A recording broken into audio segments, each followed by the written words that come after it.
2025માં ચોમાસાનું આગમન વહેલું થશે। આ આગાહી હવામાન વિભાગથી લઈને નિષ્ણાંતો પણ કરી રહ્યા છે। હવામાન વિભાગ દ્વારા આ વર્ષે ચોમાસું વહેલું આવવાની શક્યતા વ્યક્ત કરવામાં આવી છે। હાલ આંદામાન નિકોબાર ટાપુ પર ચોમાસું પહોંચ્યું છે। કેરળમાં પણ 27 મે સુધીમાં પ્રવેશવાનું અનુમાન લગાવવામાં આવ્યું છે, જેના પગલે હવે ગુજરાતમાં પણ ચોમાસું વહેલું આવવાની શક્યતા છે। ગુજરાતમાં સામાન્ય રીતે 15 જૂનની આસપાસ ચોમાસાનો પ્રારંભ થતો હોય છે। ગત વર્ષે એટલે કે 2024ની વાત કરીએ તો 11 જૂનના રોજ ચોમાસાનું વિધિવત આગમન થયું હતું। ગુજરાતમાં છેલ્લા 5 વર્ષમાં વરસાદની સ્થિતિ પર નજર કરીએ તો 2024માં 143.14% વરસાદ વરસ્યો હતો, જ્યારે વર્ષ 2023માં 108.16%, વર્ષ 2022માં 122.09%, 2021માં 98.48% અને 2020માં 136.85% વરસાદ વરસ્યો હતો। 2025માં 103% વરસાદ પડવાની સ્કાયમેટની આગાહી છે। હવામાન વિભાગનું કહેવું છે કે ચોમાસા દરમિયાન 105% વરસાદ પડશે। અત્યારનું વાતાવરણ ભર ઉનાળે ચોમાસા જેવો જ અહેસાસ કરાવી રહ્યું છે। સૌરાષ્ટ્રના અમરેલી અને રાજકોટ જિલ્લામાં ભર ઉનાળે અનરાધાર વરસાદે ચોમાસા જેવી સ્થિતિનું નિર્માણ કર્યું। અમરેલી લાઠી હાઈવે પરના ગામોમાં ધોધમાર વરસાદ ખાબક્યો। લાઠી તાલુકાના કેરાળા, પીપરિયા, જરખિયા, હરિપર સહિતના ગામમાં ધોધમાર વરસાદ ખાબક્યો। સાથે કેરાળા ગામની શેરીઓમાં પાણી વહેતા થયા, જ્યારે લાઠી અમરેલી હાઈવે પરના ખેતરો વરસાદી પાણીથી તરબોળ જોવા મળ્યા।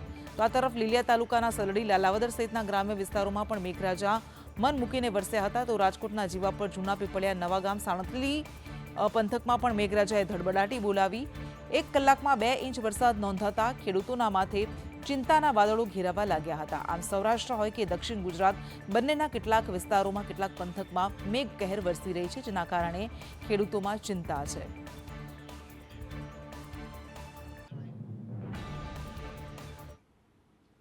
માત્ર સૌરાષ્ટ્ર જ નહીં પરંતુ દક્ષિણ ગુજરાતમાં પણ મેઘરાજાની આવી પહોંચેલી સવારીએ સ્થાનિકોની ચિંતા વધારી દીધી હતી। વલસાડ જિલ્લાના કપરાડા અને ધરમપુરના ગ્રામ્ય વિસ્તારોમાં અચાનક જ વાતાવરણમાં પલટો જોવા મળ્યો અને પવન સાથે ધોધમાર વરસાદ ખાબકતા ખેડૂતો ચિંતિત બન્યા। કપરાડા તાલુકાના અંધારપાડા, વારણા, મોરખલ, ભંડાર, કચ્છ, કોઠાર અને ઓઝર જેવા વિસ્તારોમાં મેઘાની સવારી આવી પહોંચી। સાથે જ ધરમપુર તાલુકાના ખડકી, મધુરી, ઉલ્લાસપિંડી સહિત મહારાષ્ટ્ર બોર્ડર નજીકના ગામડાઓમાં ભારે વરસાદી માહોલ જોવા મળ્યો। અચાનક વરસેલા વરસાદને કારણે નદી નાળાઓમાં પાણીની આવક વધી। છેલ્લા 4 દિવસથી બપોર પછી વાતાવરણમાં પલટો જોવા મળી રહ્યો છે, જેના કારણે કેરી તેમજ લીલા શાકભાજી સહિતના પાકોને નુકસાન થવાની શક્યતા ભરાઈ। ભર ઉનાળે આવી વરસાદી સ્થિતિ ખેડૂતો માટે ચિંતાનો વિષય બની રહી છે। સાયબર ક્રાઇમમાં મળેલી ફરિયાદ બાદ કાર્યવાહી કરવામાં આવી છે। પાકિસ્તાની ટીવી કન્ટેન્ટ ચલાવતા આરોપીને ઝડપી પાડવામાં આવ્યો છે। એક એપ્લિકેશનને લઈને સાયબર ક્રાઇમમાં ફરિયાદ કરાઈ હતી, જેના આધારે સ્ટેટ સાયબર ક્રાઇમે એપ્લિકેશન દ્વારા ટીવી સ્ટ્રીમિંગ કરતા આરોપીની ધરપકડ કરી છે। આઈપીટીવી એપ્લિકેશન બનાવનાર આરોપી મોહમ્મદ મુર્તઝા અલીની પંજાબના જલંધરથી ધરપકડ કરાઈ છે। તેના એપ્લિકેશન પર 800 ચેનલ ચાલતી હતી અને તેમાં આરોપી પાકિસ્તાની ચેનલોનું કન્ટેન્ટ દર્શાવતો હતો। 50 લાખ લોકોએ આ એપ્લિકેશન પણ ડાઉનલોડ કરી હતી। સાયબર ક્રાઇમે 3 લેપટોપ, 3 હાર્ડ ડિસ્ક અને 9 ડેબિટ કાર્ડ પણ જપ્ત કર્યા છે। આરોપી સાથે અન્ય કેટલા લોકો સંડોવાયેલા છે તેના વિશે પણ સાયબર ક્રાઇમે તપાસ તેજ કરી છે। સિંદુરમાં સેનાએ કરેલી કામગીરીને હર્ષ સંઘવીએ બિરદાવી છે। તેમણે જણાવ્યું છે કે નિર્દોષોનો જીવ લેનારનો ખાત્મો કરી દેવામાં આવે છે। ભારત દેશના નિર્દોષ નાગરિકોના જીવ લેનાર, ખૂન કરનાર એક આતંકીઓને, એ આતંકીઓના આકાઓને ભારતીય સેનાએ પાકિસ્તાનમાં એ આતંકી અડ્ડાઓને ધ્વસ્ત કરવાનું જે કામ કર્યું છે, પ્રત્યેક દેશના નાગરિકોને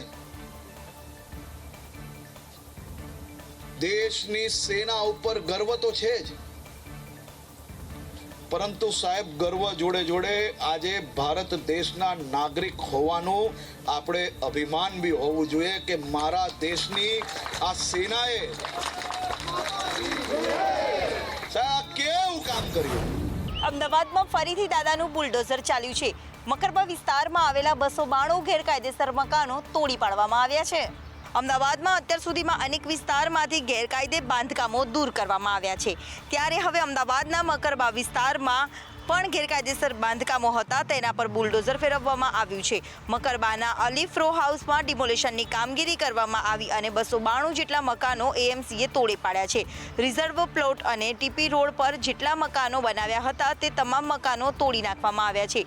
કોઈ અનિચ્છનીય બનાવ ન બને તે માટે પોલીસ બંદોબસ્ત પણ રાખવામાં આવ્યો હતો. અમદાવાદમાં જેટલા પણ ગેરકાયદેસર મકાનો આવ્યા છે ત્યાં તમામ ઘરો હોય કે દુકાનો હોય કે પછી ગેરકાયદેસર બાંધકામ હોય ત્યાં બુલડોઝર ફેરવવાની કામગીરી કોર્પોરેશન યથાવત રાખશે. વડોદરા શહેરમાં ખોદી નાખેલા રસ્તાઓથી સ્થાનિકો ત્રાહિમામ પુકારી ઉઠ્યા છે. ત્યારે તાંદલિયા વિસ્તારમાં બિસ્માર રસ્તાથી કંટાળીને લોકોએ અનોખી રીતે વિરોધ કર્યો હતો. વડોદરામાં રોડ રસ્તાની સમસ્યાથી નાગરિકો ભારે હેરાન થઈ રહ્યા છે. વડોદરાના તાંદલિયા વિસ્તારમાં રોડ બિસ્માર હાલતમાં હોવાનું સામે આવ્યું છે. તેને પગલે સ્થાનિકોએ અનોખી રીતે વિરોધ નોંધાવ્યો હતો. સ્થાનિકોએ રોડને ઓક્સિજનની બોટલ ચડાવી વિરોધ નોંધાવ્યો હતો. વરસાદી ડ્રેનેજ લાઇન માટે રોડ ખોદી નાખવામાં આવ્યો છે. જેથી લોકો ભારે હાલાકીનો સામનો કરી રહ્યા છે. 1.5 મહિનો વીતવા છતાં કામગીરી પૂર્ણ ન થતાં સ્થાનિકોને ભારે હાલાકી વેઠવી પડી રહી છે. સ્થાનિકોનું કહેવું છે કે વારંવાર રજૂઆત કરવામાં આવી છે પરંતુ કોઈ પણ કામગીરી કરવામાં આવતી નથી. હવે ચોમાસું શરૂ થવાને આડે છે ત્યારે ખરાબ રોડ રસ્તાને લીધે લોકો હાલાકી ભોગવી રહ્યા છે. ઘણીવાર ખાડો ખોદીને યોગ્ય પૂરા ન થતાં અકસ્માતનો પણ ભય ઊભો રહે છે. અમદાવાદના નાગરિકોને ટ્રાફિકમાંથી મુક્તિ મળશે. ગુજરાતના પ્રવાસે આવેલા કેન્દ્રીય ગૃહમંત્રી અમિત શાહ બ્રિજનું લોકાર્પણ કરશે. કેન્દ્રીય ગૃહમંત્રી અમિત શાહ ગુજરાતમાં આવવાના છે. 17 અને 18 બે દિવસ ગુજરાતના પ્રવાસે અમિત શાહ આવી રહ્યા છે. ત્યારે 18 મેના રોજ પલ્લવ બ્રિજને ખુલ્લો મૂકશે.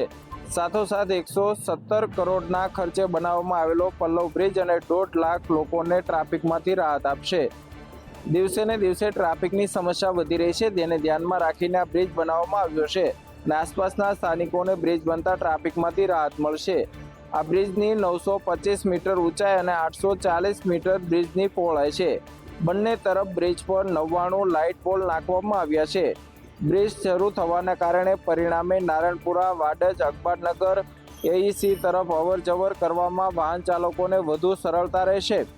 કરોડો રૂપિયાના ખર્ચે તૈયાર થયેલા બ્રિજના પિલ્લર ઉપર પેઇન્ટિંગ કરીને સ્પોટ અંગે જાગૃત કરવાનો પ્રયાસ કરવામાં આવ્યો છે.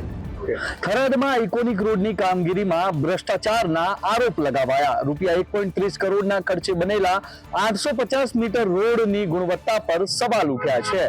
થરાદમાં રૂપિયા 1.30 કરોડના ખર્ચે 850 મીટર લાંબા આઇકોનિક રોડની કામગીરીને લઈને ભ્રષ્ટાચારના ગંભીર આક્ષેપ લાગ્યા છે. થરાદ વાવ હાઈવેથી પોલીસ સ્ટેશન માર્ગના 4 લેન રોડની કામની ગુણવત્તા પર સવાલો ઉઠ્યા છે.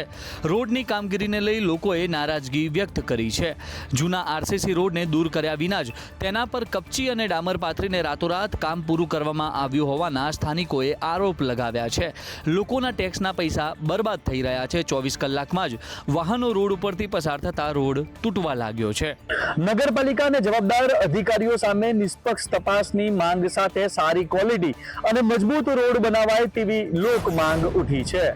રાજ્યમાં તસ્કરોએ કાળો કેર મચાવ્યો છે. મોઢેરામાં એક જ રાતમાં 4 દુકાન અને 1 મકાનના તાળા તૂટતા સ્થાનિકોએ વિરોધ કર્યો. મોઢેરામાં હવે ચોરોને પોલીસનો ભય નથી રહ્યો. ગત એક જ રાત્રિમાં 4 દુકાન અને 1 મકાનના તાળા તૂટ્યા હતા. તસ્કરો ચોરી કરીને નાસી જતા ગ્રામજનોમાં ભારે રોષ જોવા મળ્યો હતો. તેમજ પોલીસ સ્ટેશનની બાજુમાં જ કોઈપણ ડર વિના આ ઘટનાને અંજામ આપવામાં આવ્યો હતો. જેથી રોષે ભરાઈને વેપારીઓ અને ગ્રામજનોએ ઢોલ નગારા વગાડીને પોલીસ સ્ટેશને પહોંચી ગયા હતા અને હલ્લાબોલ કર્યો હતો. પોલીસની કામગીરી ઉપર પણ ગ્રામજનોએ સવાલ ઉઠાવ્યા હતા. ગ્રામજનોએ માંગ કરી છે કે પોલીસ નક્કર કામગીરી કરે, સાથે જ રાત્રિનું પેટ્રોલિંગ વધારી દઈને આ ચોર ટોળકી છે તેને વહેલામાં વહેલી તકે ઝડપી લે.